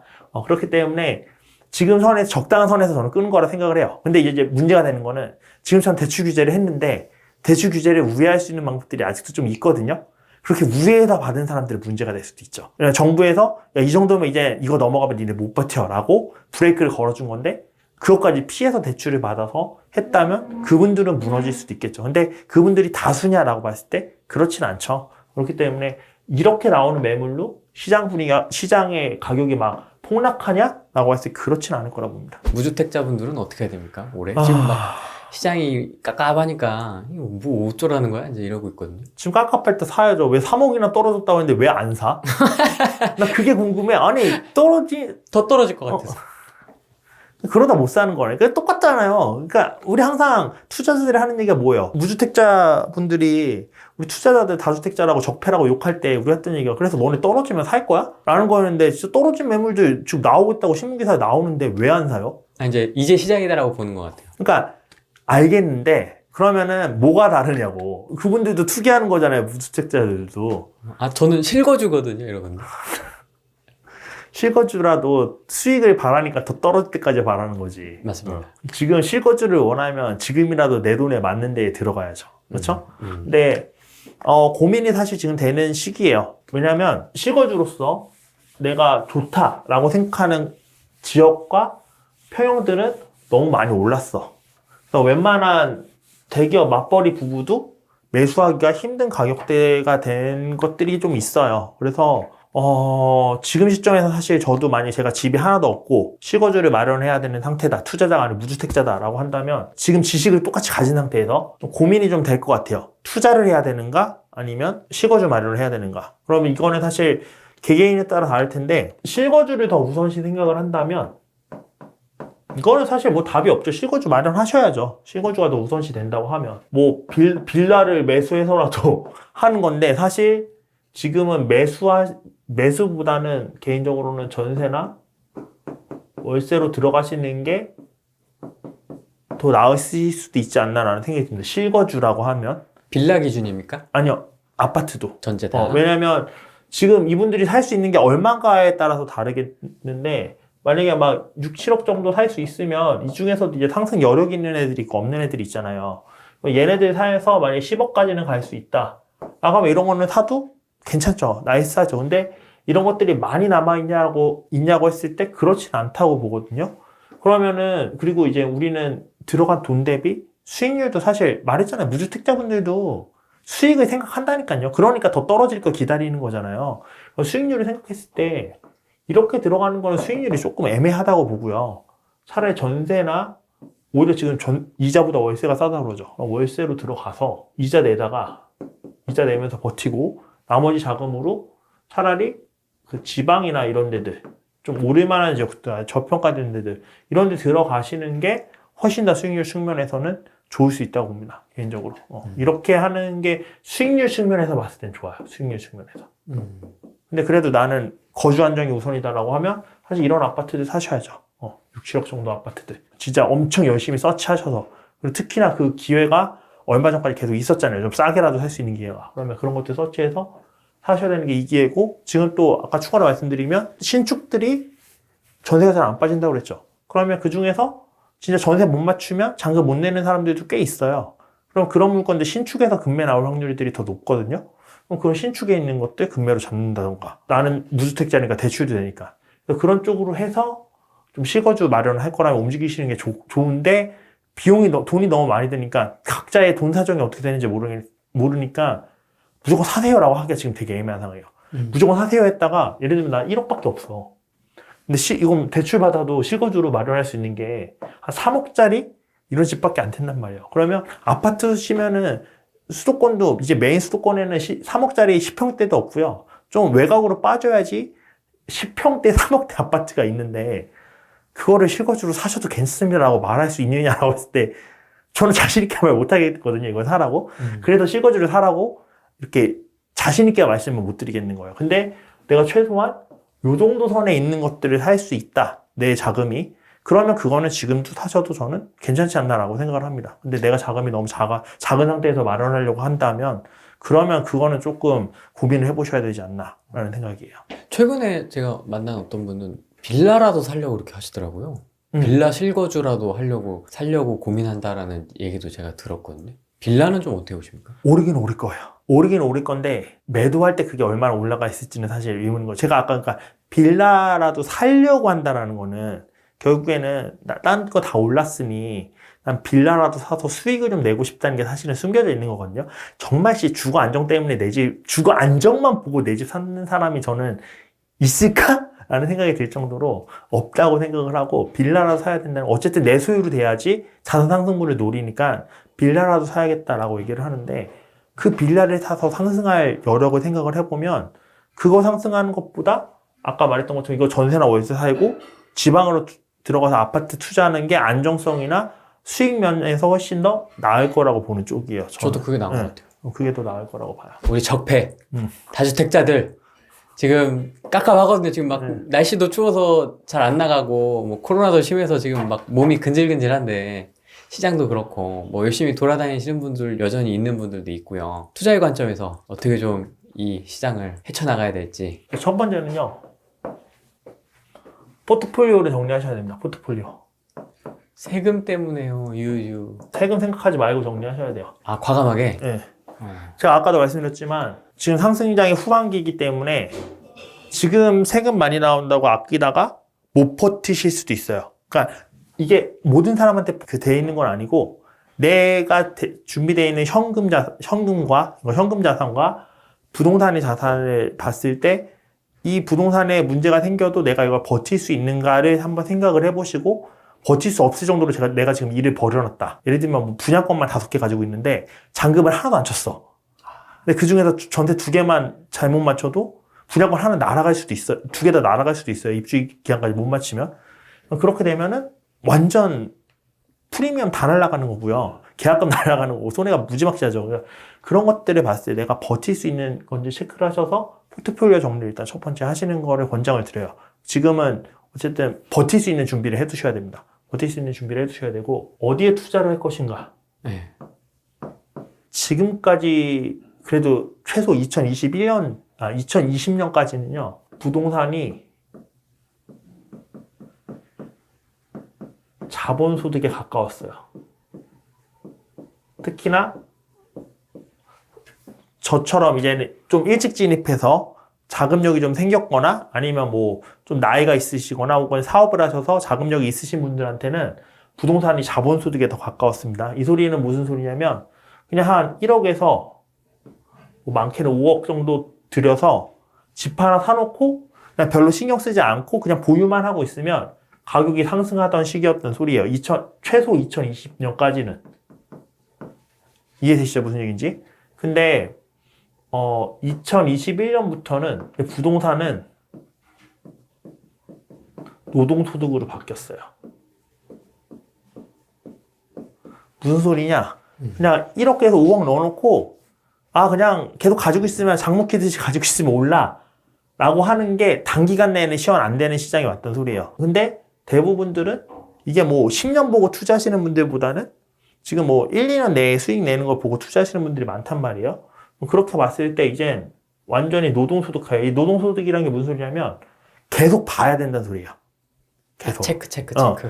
주식을 치면은 같이 투자를 했으면 사놓고 10년 묵혀 그냥. 그 회사 네 거라고 생각하고 이렇게 하잖아. 이게 자본소득 방식이야. 그럼 2020년까지는 사실 그때 돈 넣고 해놓으면 매번 체크 안 해도 가격이 올라 있고 지금도 올라 있을 거예요. 그래서 지금 팔아도 수익이 충분히 날 거야. 세금 때문에 문제인 거지. 근데 2021년부터는 체크하다가 어느 순간 체크를 안 하면, 그때 산 물건들은 체크를 하다가 어느 순간 체크를 안 하면 갑자기 못 팔게 된다거나, 가격이 떨어졌다거나 이런 상황이 발생할 수 있는 물건들에 대부분 투자자분들이 들어가고 있어요. 왜냐면 그런 물건들이 위주로 오르고 있거든요, 지금. 2022년에 제가 트렌드라고 생각하는 건요. 일단 원룸 오피스텔. 이제 3룸 한번 훑어서 3룸 다 올랐고, 아파트에 다 올랐고, 2룸까지 지금 분위기가 넘어왔어요. 근데 봤을 때, 우리 부동산 투자자들의 생각 방식이 있죠. 야, A 아파트가 이만큼 올랐는데 왜 1억 차이밖에 안 나서 B 아파트는 안 올랐지? 이런 사고방식으로 투자하잖아요. 그럼 B 아파트 들어가야 된다 이거잖아요. 근데 이거를 똑같이 적용했던 게 2021년에 지산이에요. 지식산업센터. 사실 지산 왜 들어가죠? 지산은 사실 시세 차익보다는요, 월세 받으려고 들어가는 거거든요. 맞습니다. 그러면 상가도 그렇고 지식산업센터도 그렇고 얘네의 가격은 월세를 환산한 가격으로 정해져야지 맞는 거예요. 수익 환원법. 수익 환원법으로. 근데 처음에는 그래서 지산이 월세 수익률이 좋았어요. 막 5% 이상 나왔단 말이에요. 그러면은 그건 들어가도 되지. 5% 정도 이자율이면 괜찮으니까. 상가도 5%면 훌륭하다 보거든요. 게다가 대출도 많이 나오잖아요. 근데 이제 뭐 지산 수익률이 3%도 안 되는데도 시세 차익이 올라갈 거라고 들어간단 말이에요. 그거는 이게 사실 부동산 투자법이거든요. 부동산 투자법으로 예를 들면 A가 더 우위 지역이고 B가 더 하위 지역이에요. A 쪽에 지산이 있고 B 쪽에 지산이 있는데 A 지산이 5억이고 얘가 5억이야. B 쪽에 그 지산이. 그러면 A가 상위 지역인데 5억이니까 저평가됐다는 생각하는 거예요. 수익률이 3%가 나오는데도. 그래서 여기 투자하는 거야. 이건 아파트 투자 방법이거든요. 지산을. 근데 이렇게 투자하면 안 되는 거예요. 그러니까 아파트 투자는 감정평가를 할 때도 가치비교법이라고 해서 주변의 시세랑 비교를 해요. 원래 그렇게 가치평가를 해요. 근데 지식산업센터는 원래 감정평가할 때도 수익환원법이라고 해서 월세로 환산해서 가치평가를 한단 말이에요. 근데 아파트 투자법을 여기다 적용해가지고 투자를 하고 있어요. 지식산업센터는. 근데 저는 이런 부분들을 약간 거품이라고 보거든요, 사실은. 아무리 지식산업센터 부지가 서울에 많지 않다지만. 그래서 이런 것들은 조금 지양해야 되는데 이런 쪽으로 지금 추세가 왔단 말이에요. 그러면 지금 지산을 내가 만약에 보유하고 있거나 투자를 했다면 계속 모니터링해서 이 시장이 끝날 것 같다. 이제 조금 이제 시들해진 것 같다 싶을 때 매도 털고 나오지 못하면 내가 꼭지에 잡은 가격보다 더 떨어질 수도 있고요. 좀 중간에 들어가신 분들은 그래도 방어가 되겠지만 그런 것들을 모니터링 해야지만 진짜 수익을 시원하고 팔 수 있는 시장이란 말이에요. 지식산업센터도 제가 봤을 때. 마찬가지로 원룸 오피스텔도 원룸 오피스텔을 거주하기 위해서 사는 분들은 얼마나 되세요? 실수요로 거의 없죠. 원룸 오피스텔도 똑같이 월세입니다. 그렇기 때문에 제가 오피스텔 강의할 때 항상 말씀드리는 게 3룸 오피스텔과 원룸 오피스텔은 다르게 움직인다예요. 왜? 얘는 월세 환원법으로 수익 환원법으로 구하는 애고 얘는 시세 비교법으로 구해지는 애예요. 아파트 대체제잖아요. 그래서 그렇게 구해지는 건데 지금 왜 원룸 들어가냐고요? 얘랑 비교했는데 얘가 싸. 왜 얘는 안 올랐지? 얘는 올랐는데? 이렇게 해서 들어간단 말이에요. 가격 근데 이게 무서운 게 투자자들이 다 똑같은 생각을 하고 있기 때문에 오르긴 무조건 오를 거예요. 올해 원룸 오피스텔 오를 겁니다. 지금 이미 투자자들 많이 선진입했고요. 아직도 제가 봤을 때 들어가기 늦지는 않았어요. 오르긴 오를 거예요. 근데 문제는 모니터링을 어느 순간 놓치는 순간 못 팔고 묶이는 수가 생깁니다. 월세 수익률도 높지 않은 오피스텔을. 그렇게 되면 어떻게 된다? 그냥 돈 못 낀 거예요. 수익도 못 나고. 그렇기 때문에 지금 이제 노동소득이라고 말씀드리는 거예요. 올해 트렌드가 될 거 있잖아요. 원룸 오피스텔. 트렌드가 될 가능성이 높고, 그 다음에 지방 분양권. 지방 분양권은 사실 분양권 나름이긴 한데, 이 중에서도 이제 법인들 많이 들어간 분양권도 있죠. 예를 들면, 최근에도 사천 3정, 그 법인 중도금 면제해준다고 그래서, 그 법인들 많이 들어갔단 말이에요. 근데 법인들이 그만큼 많이 들어가 있다는 소리는요, 법인들은 언제 팔든 양도세가 20%에서 30%죠. 그러면 언제든지 털 수 있다는 소리거든요. 분위기 조금 심각해지면 내 거 못 파는 거예요. 이해되시죠? 무슨 얘기인지. 그래서 보통 이제 등기 치려고 하시긴 하시겠지만, 그리고 사천이 나쁜 지역은 아닙니다. 저는 개인적으로 사천 3정 좋게 봤었어요. 주변에 투자하시라고 얘기도 드렸고, 근데 그냥 지금 생각나는 게 그거라서 예시를 드는 거예요. 이 법인이 많이 들어간 것들은 그렇게 어느 순간 물건이 확 나오면서 못 팔 수 있는 상황이 될 수도 있기 때문에 이런 것도 투자하셨다면 계속 모니터링 해보실 필요가 있겠죠. 가격이 어떻게 움직이는지. 그 외에 이제는 그 공시가 1억 아직도 들어가시는 분도 계시던데. 초기 재개발. 극초기 재개발. 그리고 아까 얘기 나왔던 빌라도 오르긴 오를 거예요. 올해 더는 빌라도 오를 거라고 봅니다. 오를 거라고, 제가 왜냐면 2022년 전망을 쓸 때 제가 블로그에 쓴 줄 알았는데 나중에 보니까 블로그에 안 썼더라고요. 안 썼는데 무슨 얘기를 했었냐면 저희 단톡방에서 무슨 얘기를 했었냐면 여러분이 오를 거라고 생각하지 못한 것들도 아마 오를 거다. 그동안 오르면 안 된다고 생각했던 것들까지도 오를 가능성이 있다라고 얘기를 했었거든요. 이게 무슨 소리냐면 돈은 지금 아직 어쨌든 남아 있어요. 사람들이 부동산 투자로 돈을 버신 분들도 계시고. 근데 부동산 투자의 특성상 그 현금을 손에 쥐고 있는 걸 잘 못하거든요. 계속 어딘가 굴려야 돼요. 왜냐면 자본소득에 미친 꿀맛을 봤잖아요. 그러니까 계속 굴려야 되는데 세금 때문에 이건 못하겠고 저건 못하겠고 그러니까 걸러지는 거예요. 근데 그러다 보니까 원룸 오피스텔 원래 거들떠보지도 않던 건데 원룸 오피스텔까지 사람들이 미치기 시작하고 빌라 거들떠보지도 않았는데 빌라 아니면 빌라 빼곤 다 올랐어. 그럼 야 빌라도 올라야 되는 거 아니야? 이런 자기의 논리를 만들어서 빌라도 오르기 시작하는 거예요. 그래서 오르긴 오를 거예요. 왜냐면 대부분의 투자자분들이 비슷한 생각을 하기 때문에. 근데 내가 팔 때 이거 과연 어떻게 팔 수 있는가가 제일 중요한 거잖아요. 그럼 잘 팔고 나오기 위해서는 모니터링을 해야 된다. 결국 노동소득이 돼야 된다. 우리 주식 단타 치는 거랑 똑같은 거예요. 그런 식의 부동산 투자를 해야 돼요. 이제 2022년부터 부동산 수익을 잘 내기 위해서는 그런 방식의 투자를 해야 된다고 저는 생각을 하고요. 근데 올해 유행하는 원룸 오피스텔 지방 분양권 극초기 다 빌라까지 네. 다 안 땡기는데 저는. 그러니까 근데 안 땡기는데 오를 거라니까. 저도 이거를 권유드리진 않아요. 네. 왜냐면 자 봤을 때 우리가 주식 초보자들한테 단타라고 하나요? 주식 전문가들이 주식 초보자들한테는 같이 투자하세요라고 하죠. 좋은 주식에 여러분 실생활에서 볼 수 있는 주식에 오래 묻어두세요라고 얘기를 하잖아요. 왜냐면 그게 제일 안전하고 난이도가 낮은 투자 방법이기 때문에 그래요. 근데 이 투자들은 사실 이제 판에 구를 만큼 사람들이 단타도 주식시장에서 구를 만큼 구른 사람들이 해야지 수익이 나는 거지 초보자들이 단타한다고 들어갔다 수익 내는 거 보셨어요? 거의 다 개박살 나죠. 초심자의 행운이 있어서 수익 낼지 모르겠지만 그 다음 투자에서 다 날려먹습니다. 그래서 이 시장은 지금 그런 시장이랑 비슷한 거예요. 그러니까 오르긴 분명히 오를 겁니다. 근데 매도를 어떻게 하는가가 중요하고 그 타이밍을 잡는 게 되게 중요하다는 건데 가장 심플한 팁을 드리자면 만약에 이걸 들어가셨다면 욕심을 좀 내려놓고 파시면 돼요. 그냥 어쨌든 익절은 그냥 항상 옳다라는 생각으로 욕심을 내려놓고 팔면 그러면 조금 리스크가 현저하게 줄어들 겁니다. 근데 대부분의 초보자들이 또 못하시는 게 익절은 항상 옳다는 못하시죠.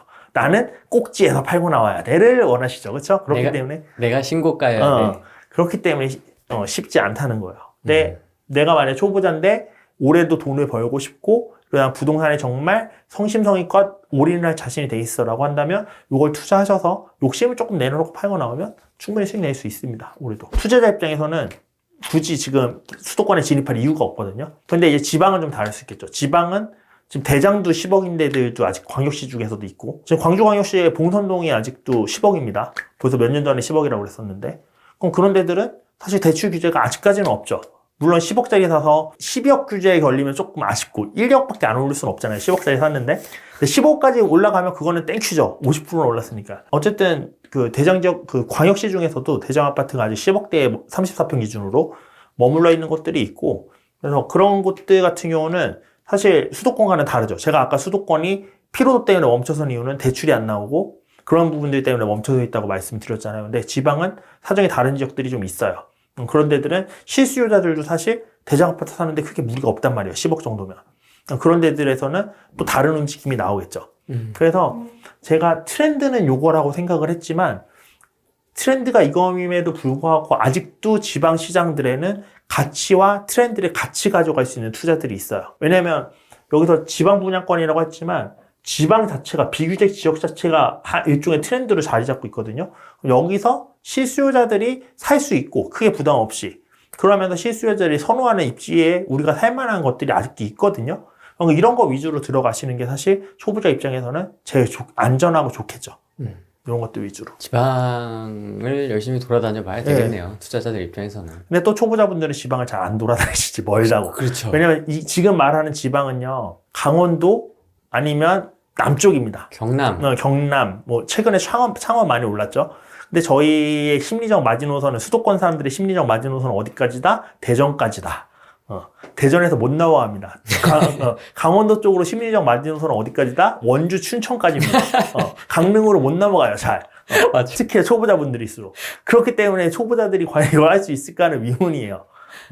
초보자들이 너무 무시하시는 것 같아서 죄송한데 대부분의 분들이 비슷하십니다. 대부분. 대부분 비슷합니다. 그래서 올해는 이제 근데 그 지역들이 크게 오를 거라고 봤을 때 약간 좀 애매하거든요. 그리고 또 하나 포인트를 드리자면 네. 2억 조금 넘는 것들 있죠.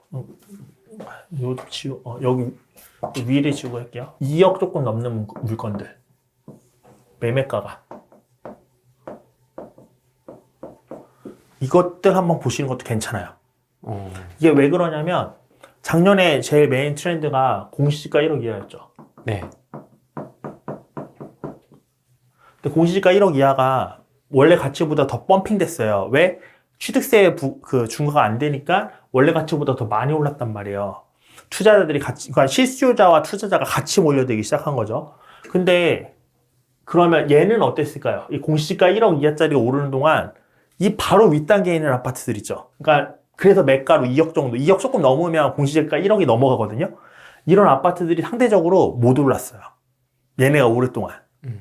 그러면 이제 공시지가 1억 이하 규제 나온다는 얘기 엄청 많이 있잖아요, 지금. 그래서 사람들이 이제 잘 못 들어가고 또 종부세 한번 맞고 나니까 공시지가 1억 이하로 많이 늘리는 게 결국 좋은 게 아니구나라는 걸 좀 깨닫기 시작했어, 사람들이. 그러면 이게 멈춰서기 시작하면 이제 뭐에 관심이 가냐면 얘가 싸 보이는데? 공시지가 1억 이하짜리가 예를 들면 얘가 1억 5천이었고 얘가 2억이었는데 얘는 1억 8천이 됐는데 얘는 아직도 2억이야. 그럼 싸 보이잖아요. 2천밖에 차이 안 나잖아요. 얘로 올라가는 가능성이 높고 그리고 실수요자들도 얘 1억 8천 주고 선택하겠어요. 원래 2억이었던 애를 2억이나 2억 몇천 더 주고 사겠어요. 이거를 2억 3천 주고 살 가능성이 더 높죠. 얘가 1억 8천이 됐으면. 그리고 2억 8천이면 사실 지방 사람들도 사는데 문제 없어요. 지방 사람들 우리랑 소득 수준 비슷하거든요. 그러면 이게 올라갈 가능성이 좀 높겠죠. 그래서 이런 것들이 오히려 포인트가 될 수도 있습니다. 취득세는 많이 나올지라도 이런 것들도 좀 눈여겨보시면 좋으실 것 같고요. 바생님은 어떻게 좀 올해 투자 농사를 어떻게 좀 은근히 조용히 투자를 잘하더라고. 은근히 얘기를 안 하더라고. 아니, 정말 소리 소문 없이 슥 가서 하고 오더라고. 어느 순간 사져 있는 건데 일단은 저는 작년에 7개 정도 투자를 했고요. 근데 작년에 진짜 많이 하신 분들은 30개씩 하신 분들도 계세요. 그래서 저는 사실 엄청 부지런한 투자자는 아니기 때문에 7개 정도 했었는데 일단 올해는 지금 당장은 현금이 말랐어요. 그 7개 중에 지금 한 2-3개 정도는 정리를 하려고 하거든요. 그리고 그 7개 중에 한 3개 정도는 장기 포트폴리오로 길게 보유하려고 했던 거라서 어차피 단기간에는 팔 생각이 없고 다 그런 거 분양권 같은 거거든요. 그래서 법인으로 들어갔고 분양권이기 때문에 종부세 이슈도 없고 취득세 이슈도 아직 없기 때문에 그냥 그거는 홀딩 할 거고 나머지 것들은 하나는 이미 팔았고 7개 중에 그다음에 3개는 어차피 처음부터 좀 짧게 방망이 잡고 가려고 했던 거라서 그 3개 팔면 이제 또 자금이 회수되면 그거 갖다 이제는 뭘 할지 좀 둘러볼 생각이고 저는 개인적으로 지방 분양권을 조금 유심히 보고 있는 편이고요. 그리고 지방 분양권에 관심 가지는 거 외에 저 이제 그 경매 쪽도 지금 신경 쓰고 있는데 2021년에는 상승이 엄청 급박했다네요. 전국적으로 제가 아까 다 상승했다라고 그랬잖아요. 근데 그러면 이게 몇 개월만 지나도 가격이 훅 뛴단 말이에요. 근데 감정평가는 보통 6개월 전에 해요. 6개월 전. 그러면은 지금 현재 시세는 1억 8천인데 감정평가는 막 1억 2천이 돼 있고 그래요. 그러면은 얘 신권에 100%만 낙찰 받아도 6천 수익이에요. 물론 새해 전이긴 하지만. 근데 사실 100%에 잘 낙찰 안 되고 한 130% 막 이렇게 돼야지 낙찰되긴 하는데 그래도 먹을 거리가 있을 정도로 낙찰 받는 게 가능했던 시장이에요. 게다가 이 1억 8천에 잘 팔렸어요. 2021년에 분위기가 좋았으니까. 근데 지금 2022년 2월은 아직까지는 분위기가 좀 안 좋아요. 매수세가 많이 죽었잖아요. 작년 2021년 11월 기준으로 모든 부동산 수치가 다 이렇게 꺾어졌거든요. 그래서 분위기가 좀 안 좋아요. 그래서 경매 받아도 바로 팔고 나올 수 있을지 장담은 사실 못 하겠는데 만약에 2월 기준으로 이제 3월 대선 끝나고 분위기가 다시 좋아진다 라고 하면은 이렇게 1억 8천에 바로 팔 수 있는 시장이 만들어지거든요. 그럼 제가 아까 오피스텔, 빌라 이런 것들 뭐 초기 재건축 이런 것도 오를 거라고 그랬죠. 네. 그렇죠. 근데 제가 뭐라고 그랬죠? 타이밍을 잘 잡아야 된다고 그랬죠. 매도 타이밍을. 근데 이미 올랐을 거잖아요. 예를 들면 이미 오른 애들이 있어요. 어떤 빌라가 이미 올랐고 벌써 물 들어와서 사람들이 막 거래를 하고 있어. 근데 이게 경매로 나왔어. 이미 얘는 이 빌라가 예를 들면 이미 3억에 거래되고 있어. 근데 경매로 6개월 전 시세에서 2억에 나왔어. 그럼 내가 2억 뭐 5천, 6천에 받아서 바로 팔아버리면 3억에. 왜냐면 지금 물 들어오고 있으니까 팔리겠죠. 그럼 나는 수익 내고 바로 빠질 수 있죠. 이건 타이밍에 볼 필요 없이. 근데 이것도 노동소득인 건 똑같죠.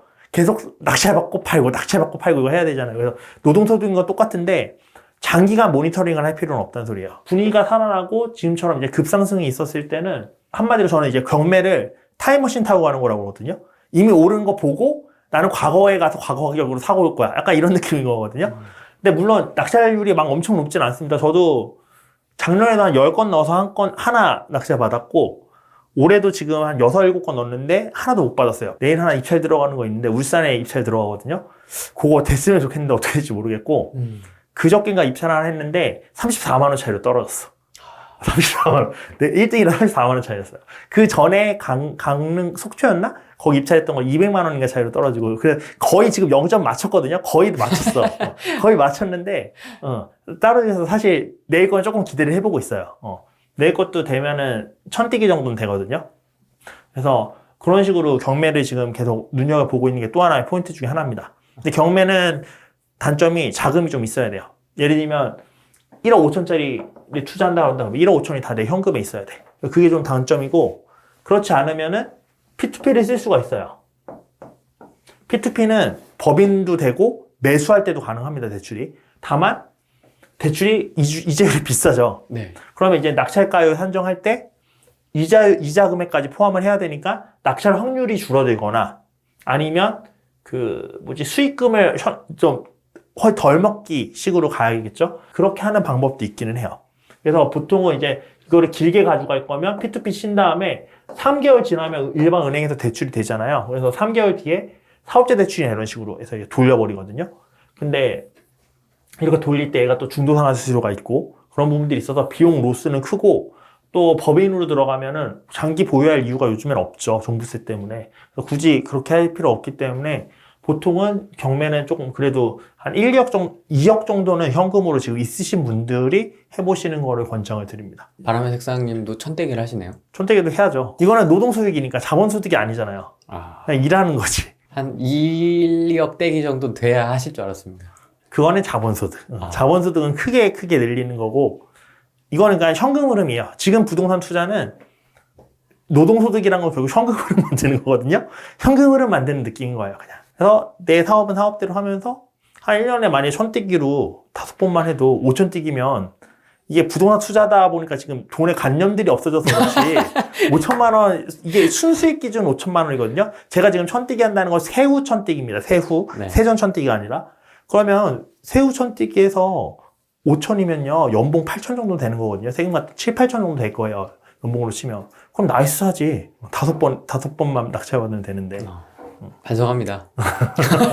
강한 자가 살아남는 게 아니라 살아남는 자가 강한다는 얘기 되게 많잖아요. 네. 네. 최근 들어서 그런 생각이 더 많이 들어요.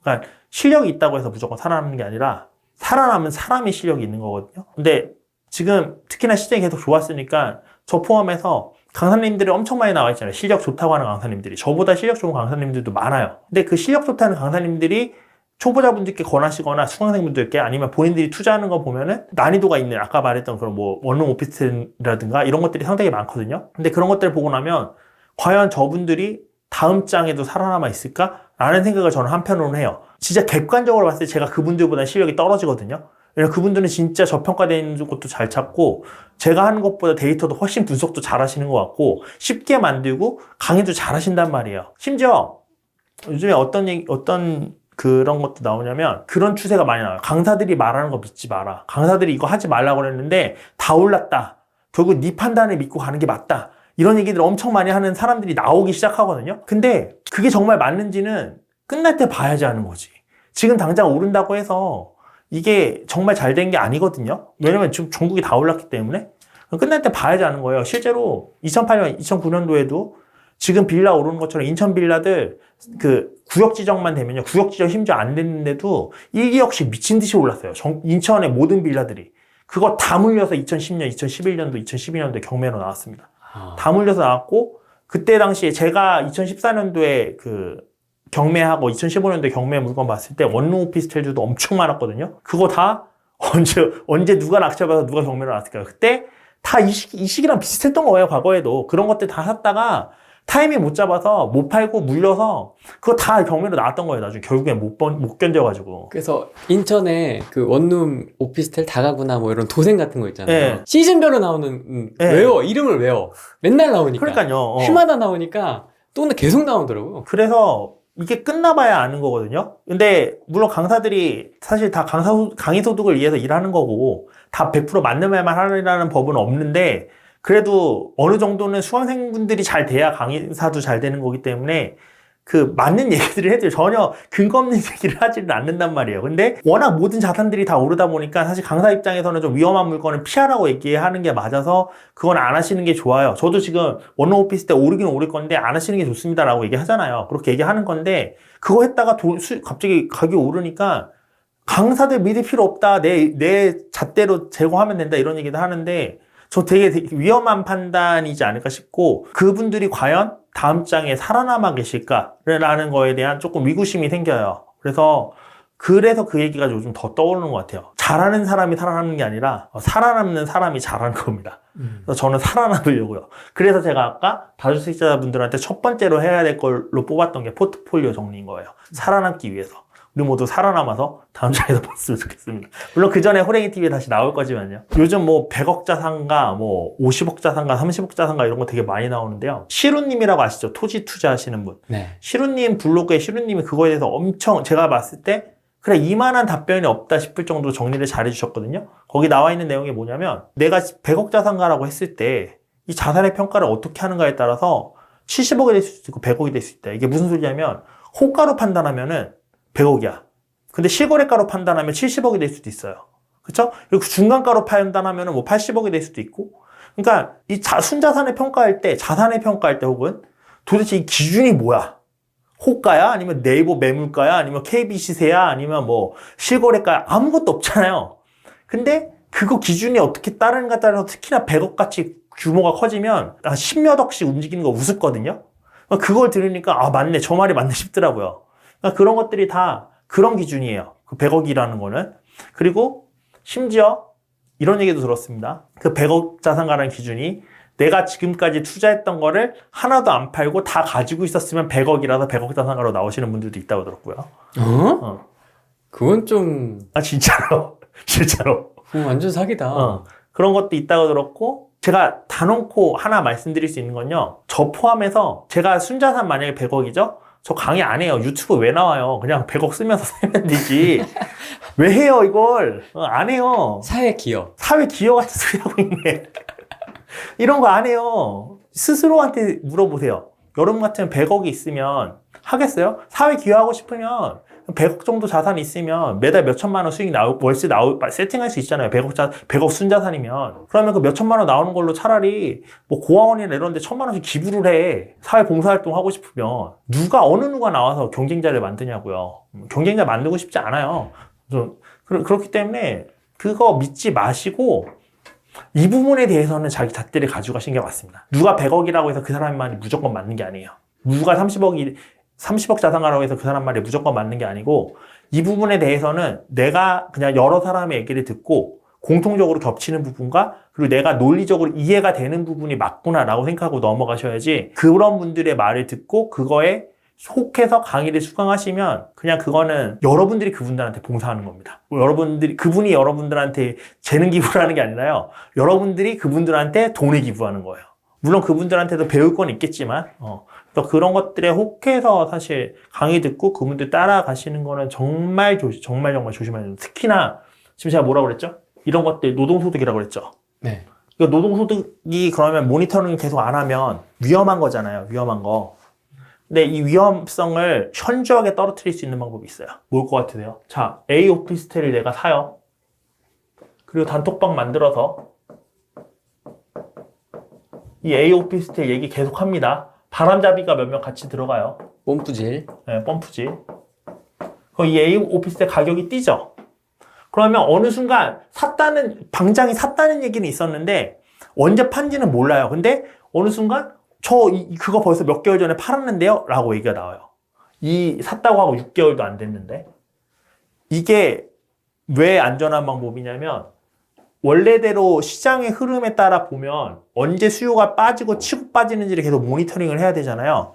근데 이 경우에는 자기가 수요를 만들고 있죠. 수요가 들어오는 순간 가격이 오른다는 걸 자기는 알고 그 순간 털고 나가면 돼. 완전 안전하죠. 지금처럼 노동소득을 해야 되는 시기에 특히나 강사들 같이 네임밸류 있는 사람들이 돈 벌기 위해서 써먹기 가장 쉬운 방식이에요. 특히 지금은 이게 많이들 착각하시는 게요. 사업을 할 때 보통 돈을 많이 넣는 게 부담스럽잖아요. 왜냐면 나는 사업을 해본 적도 없고 망하면 어떡해 라는 생각 때문에 돈을 많이 못 놓잖아요. 그래서 소액 사업 같은 거를 많이 보신단 말이에요. 소자본 작업 이런 걸. 근데 부동산은요. 그래서 부동산도 똑같은 방식으로 접근하거든요. 난 부동산을 잘 모르니까 처음엔 금액 적게 드는 것부터 해야지 라고 해서 소자본 투자할 수 있는 것들을 신경 쓴단 말이에요. 근데 사업과 부동산은 완전 다른 게 부동산은 실수요자가 있잖아요. 사업은 실수요로 사업을 하는 사람은 없어요. 그냥 투자로 사업을 하는 거지. 근데 부동산은 실수요자가 있잖아요. 그렇기 때문에 비싼 건 비싼 가치를 합니다. 돈이 많이 들어가는 거. 그래서 부동산은 돈이 많이 들어갈수록 그 실패 확률이 현저하게 줄어들고요. 성공할 확률이 훨씬 더 올라가요. 금액대가 커지면 커질수록. 5억 들어가는 부동산에 투자했을 때 그게 실패할 확률은 1,000만 원 투자금 들어가는 부동산에 들어갔을 때 실패할 확률보다 현저하게 낮습니다. 이게 반대거든요. 사업이랑 반대로. 근데 많은 분들이 부동산도 똑같이 그렇게 생각한단 말이에요. 그래서 오히려 지금 시장에서 1,000만 원만 있으면 된다. 2,000만 원만 있으면 투자할 수 있다. 너의 열정이 모자라서 못하는 거다 하면서 이런 것들 띄운단 말이에요. 결국 누구한테 돈 주는 거냐고요? 이 단톡방 방장한테 돈 주는 거예요. 그 강사한테 돈 주는 거예요. 강사한테. 근데 이런 것들이 지금이 제일 해먹기 좋은 시장입니다. 지금 2021년부터 지금이 왜냐면 소액 투자할 수 있는 데가 많이 없어졌죠. 근데 전체적으로 집값이 다 오르다 보니까 초보자들도 이제 부동산에 관심을 가지고 있죠. 그러면 판 마련됐죠. 일단은 소액 투자할 수 있는데 많이 없는데 초보자들이 들어왔는데 초보자들은 소액 투자를 원해. 그럼 소액 투자할 수 있게 해줄게 하고서 이런 판 깔아놓고 그 다음에 자기가 먼저 산 다음에 여기 소액 투자 가능해요. 밀어요. 그럼 가격 뜨죠? 그럼 자기는 어느 순간 팔았어 이미. 그리고 나중에 이제 다음 강의 홍보할 때는 몇 달 만에 몇 채 사서 팔아가지고 수익 몇 원 낸 강사입니다. 이런 식으로 자기를 PR 하겠지. 그게 다 누구의 돈이다? 밑에 들었던 수강생들의 피 같은 돈이다. 이거 해먹기 엄청 좋은 시장이에요, 지금이. 왜냐면 이렇게만 하면 이걸 모니터링 해야 되는 리스크가 다 없어지거든요. 받아줄 사람 확보해놓고. 확보해놓는 거예요. 와. 그래서 그렇게 될 수 있는 시장이기 때문에 제가 봤을 때는 최근에 특히나 왜 100억 자산가 이런 얘기가 많이 나오고 있냐고요. 이 짓 해먹으려고 하는 거야. 이 짓 해먹으려고. 그거 이용해서 그런 네임밸류나 그런 것도 이용해서 이 짓 해먹으려고 하는 거예요. 그래서 속지 마세요. 제가 말했잖아. 순자산 100억이면 난 유튜브 안 찍어. 저도 안 해요. 제주도에서 말 타고 다니고. 그래. 이거 왜 해? 만약에 제가 순자산 100억인데 유튜브를 찍으면요. 그냥 진짜 뭐 포르쉐 끌고 다니고 저택 2만 원 데서 살고 이런 브이로그를 찍지 차라리. 이런 지식강의 안 하고. 먹방. 브이로그 같은 거 찍지. 나 자랑하고 왜냐면 돈 많이 벌었으면 자랑하고 싶잖아 사람들이. 그런 거 찍지. 이런 강의를 왜 해? 힘들게. 목 아파 죽겠는데. 그러니까 그거 믿지 마세요. 여러분들과 별다를 바 없는 사람들입니다. 자산 수준에서 봤을 때.